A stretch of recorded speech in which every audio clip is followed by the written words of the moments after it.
খেলাপির পাশাপাশি তাদের গ্যারান্টার, বিল খেলাপি ও এমপিওভুক্ত শিক্ষকদের স্থানীয় সরকার নির্বাচনের অযোগ্য ঘোষণা করতে চায় নির্বাচন কমিশন। এই বিষয়টি নিয়েই আমাদের কথার আজকের পর্ব। দর্শক, আপনাদের সবাইকে স্বাগত জানাচ্ছি এটিএন নিউজের নিয়মিত আয়োজন আমাদের কথার আজকের পর্বে। আপনাদের সঙ্গে আছি আমি ফাতেমা রথি। শুনবো এই বিষয়ে সাধারণ মানুষের কথা। তবে মূল পর্বে যাওয়ার আগে চলুন দেখে আসি এটিএন নিউজের প্রচারিত একটি প্রতিবেদন। মঙ্গলবার সকালে নির্বাচন ভবনে বসে ১২তম কমিশন সভা। সিইসি এএমএম নাসির উদ্দিনের সভাপতিত্বে এ সভায় উপস্থিত ছিলেন ৪ নির্বাচন কমিশনার, ইসি সচিব ও ঊর্ধ্বতন কর্মকর্তারা। দীর্ঘ ৭ ঘণ্টার বৈঠক শেষে ইসি সচিব আক্তার আহমেদ জানান, স্থানীয় সরকার নির্বাচনকে স্বচ্ছ ও সুষ্ঠু করতে একাধিক সুপারিশ চূড়ান্ত করা হয়েছে।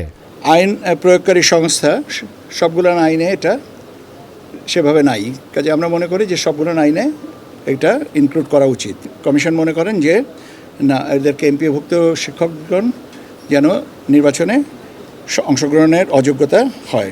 যিনি ব্যক্তিগতভাবে বন্ধকদাতা তিনি তো আছেনই, কিন্তু গ্যারান্টার যারা তাদেরকেও ঋণ খেলাপি হিসাবে অযোগ্য করার একটা কথা প্রস্তাবনাটা আমরা নীতিগতভাবে সম্মত হয়েছি। সেবা প্রদানকারী সংস্থায় যদি কোনো বিল খেলাপি থাকে, সেটা ব্যক্তিগত হতে পারে বা প্রাতিষ্ঠানিক হতে পারে, দ্বৈত নাগরিকত্বধারী যারা তাদেরকেও আমরা মনে করি, কমিশন মনে করে যে তাদেরকেও আপনার নির্বাচনে অংশগ্রহণের সুযোগ নেই। সচিব জানান, প্রবাসী বাংলাদেশিদের ভোটার করার প্রক্রিয়া আরও সহজ করা হচ্ছে। এনআইডি সেবাকে আরও সহজ করতে জন্ম তারিখ সংশোধনের ক্ষমতা স্থানীয় পর্যায়ে দেওয়া হচ্ছে বলেও জানান তিনি। জন্ম তারিখ সংশোধনের একটা বিষয় আমরা এখানে সেন্ট্রালি এটা নেওয়া করা হয় এনআইডিতে। পাবলিক এক্সাম সার্টিফিকেটের বেসিসে মাঠ পর্যায়ে এটা আবার ডেলিগেট করা হবে। প্রবাসীদের ভোটার নিবন্ধনের ব্যাপারে এটা ছিল 2 স্টেপ। আপনারা আপলোড করে দিবেন বায়োমেট্রিকটা, আমরা এখানে তদন্তে যথার্থতা পেলে আমরাই এখান থেকে অ্যাপ্রুভালটা দিয়ে দেবো। চূড়ান্ত হওয়া এসব সুপারিশ দ্রুত বাস্তবায়নের জন্য শিগগিরই আনুষ্ঠানিকভাবে সরকারের কাছে পাঠাবে নির্বাচন কমিশন। কিছু প্রস্তাবনা আমরা সুপারিশ করছি, চূড়ান্ত করার দায়িত্ব তো স্থানীয় সরকার বিভাগ বা মাননীয় আপনার সংসদ। Shekhar Azad, ATN news, Dhaka. দর্শক, এতক্ষণ দেখছিলাম রিপোর্টটি। শুনবো সাধারণ মানুষের কথা। নির্বাচন কমিশনার যে ঋণ খেলাপির যে বিষয়টা, এমপিভুক্ত যে বিষয়টা সিদ্ধান্ত নিতে চাচ্ছেন, আমার মনে হয় এটা যাচাই বাছাই করে সরকারি বিধিবিধান অনুযায়ী সরকারের যে দেশের উন্নয়নমূলক কোনো কাজে যদি কাজে লাগে, তাহলে এই সিদ্ধান্তটা আমি পজিটিভ বলে মনে করি। তার সিদ্ধান্তটা কিন্তু একনেক বৈঠক এবং বিভিন্ন মন্ত্রণালয় সকলে মিলে, ঊর্ধ্বতন কর্মকর্তারা মিলে বসে যে সিদ্ধান্তটা হবে সেটা আমি গ্রান্টেড মনে করি। আমরা সাধারণ জনগণ এটা চাই যে যারা এক পদে চাকরি করে তারা কেন না রাজনীতি তারা জড়িত হবে, তারা উন্নয়ন করবে ছাত্রদের জন্য। ছাত্রদের জীবন উন্নয়ন কিভাবে হয়, তাদের চাবিকাঠি কিভাবে উন্নয়ন হয় সেদিকে লক্ষ্য রাখবে। একজন শিক্ষক সে নির্বাচন অংশগ্রহণ করতে পারবে কিনা, আমার মনে হয় যে একটা ইউনিয়নে বা একটা ওয়ার্ডে প্রতিনিধি হতে গেলে তাকে শিক্ষিত হতে হবে। হ্যাঁ, সে যে কোনো পেশা হোক না কেন শিক্ষিত হতে হবে। শিক্ষিত হতে গেলে যদি সে শিক্ষক হয়ে থাকে তাহলে তো এটা বাধা প্রাপ্ত হতে পারে না। তবে সে সরকারের যে একটা সুবিধা বা ভাতা সে একটা গ্রহণ করতে পারবে, অথবা চেয়ারম্যানে হোক বা মেম্বারে হোক। যারা বেসরকারি শিক্ষা প্রতিষ্ঠানে যারা চাকরি বাকরি, তারা গতানুগতিক দিক থেকে ইউনিয়ন পরিষদের স্থানীয় নির্বাচন করছে, তারা মেম্বার চেয়ারম্যান প্রতিনিধি হয়ে আসছে। এখন সরকার যেই ব্যবস্থাটা নিছে এবার বোধহয় জনকল্যাণমূলক মনে হয় না আমার কাছে, কারণ তারা পাশাপাশি তারা এই স্থানীয় সরকার নির্বাচন জনপ্রতিনিধি হইয়া সমাজের উন্নয়ন কর্মকাণ্ডে একজন শিক্ষক যতটুকু ভূমিকা রাখতে পারে অন্য কোনো লোক অতটুকু রাখতে পারে না। বাংলাদেশের প্রেক্ষাপটে দেখা যায় যে কোনো কোনো জায়গায় একজন চাকরিজীবী 2টা-3টা চাকরি করতেছে সরকারি বেতন নিতে, অথচ আবার সে যদি চেয়ারম্যান মেম্বার হয় তো জনপ্রতিনিধির কাজ হয়ে কি কাজ করবে জনগণের। এই জন্যই এটা সরকার সিদ্ধান্ত নিচ্ছে, যেহেতু সরকারি বেতন পায় তাহলে সে স্থানীয় সরকারের নির্বাচনে অংশ নিতে পারবে না। এটাই সিদ্ধান্ত মূল বিষয়। আমি সরকারকে শিক্ষকরা অংশগ্রহণ করতে পারবে না এটাকে সাধুবাদ জানাই, কারণ সে শিক্ষকতা করবে নাকি স্থানীয় সরকার নির্বাচনে নির্বাচিত করে সেখানকার প্রতিনিধিত্ব করবে, দুইটা কাজ তার একসাথে তো করা যাবে না। সে তো একই লোক তো 2টা সরকারি কাজ করতে পারবে না। সে যদি শিক্ষকতা করে তাহলে তার জনপ্রশাসন থেকে সে বিচ্যুত হবে, ওইটা কার্যক্রম সে সঠিকভাবে করতে পারবে না। অথবা যদি সে জনপ্রশাসনের নির্বাচনে সে মনোযোগ দেয়, তাহলে সে শিক্ষকতা করতে পারবে না, শিক্ষা তার ব্যাহত হবে। বর্তমান যে সংসদ, এখানে 52% ঋণ খেলাপি। তো এটা সরকারের একটা হাস্যকর একটা মন্তব্য। আমি বলবো আসলে বাংলাদেশের আমলাতান্ত্রিক জটিলতাটাই এই দেশটাকে পিছিয়ে রেখেছে।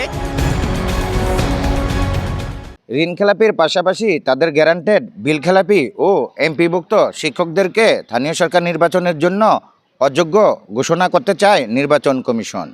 এই বিষয়ে কুমিল্লার সাধারণ নাগরিকের মতামত জানাতে আমাদের কথার আজকের পর্বে কুমিল্লা থেকে যুক্ত আছি আমি হুমায়ুন কবির জীবন। জানাবো তাদের মতামত। শিক্ষক রইল জাতির মেরুদণ্ড, তাদেরকে আমি শিক্ষার দিকেই রাখতে চাই, যারা আলোর পথ দেখাবে। তাদেরকে যদি রাজনীতির মধ্যে আনা হয়, আমার কাছে মনে হয় যেন সেটা কেমন জানি বুমেরাং হয়ে যায়।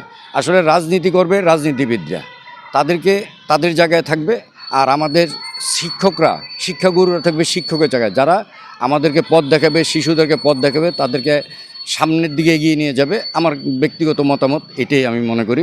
শিক্ষকদের শিক্ষকতা করবো, ছাত্ররা শিক্ষা দেবো, এটাই বাস্তবতা। আর যারা ঋণ খেলাপি আপনার জিম বাজার নিচ্ছে, তারা তো সামাজিক কার্যক্রমের কারণে আত্মীয়স্বজন বা এলাকা প্রতিবেশী হিসেবে সামাজিক একটা কাজের জন্য গ্যারান্টেড হইতে পারে, সেই জন্য তাকে নির্বাচন করতে পারবে না, এটা আমি অযুক্তি মনে করি। বিল খেলাপি, ঋণ খেলাপি, এমপিভুক্ত শিক্ষক এবং ঋণের যে জামানতদারি, যে জিম্মাদার, তাদেরকে অযোগ্য ঘোষণা করতে আমি মনে করি এমপিভুক্ত শিক্ষকরা জাতির এবং মেরুদণ্ড এবং বিবেক, সেই হিসাবে শিক্ষকরা নির্বাচনে না আসাটাই ভালো। তারা শিক্ষা কাজে ব্যস্ত থাকুক, তারা রাজনীতিতে বা স্থানীয় সরকারের এইসব বিভেদে তারা না জড়াক, এটা সঠিক আছে।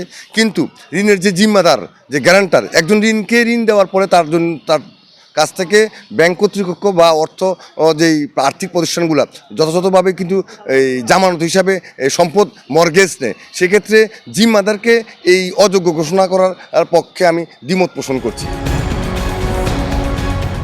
প্রিয় দর্শক, আমি কামরুজ্জামান সাভার থেকে আপনাদেরকে স্বাগত জানাচ্ছি এটিএন নিউজের নিয়মিত আয়োজন আমাদের কথা।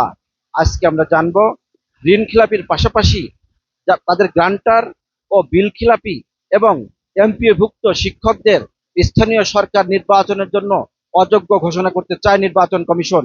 এই নিয়ে চলুন দেখে আসি সাধারণ মানুষের ভাবনা কি।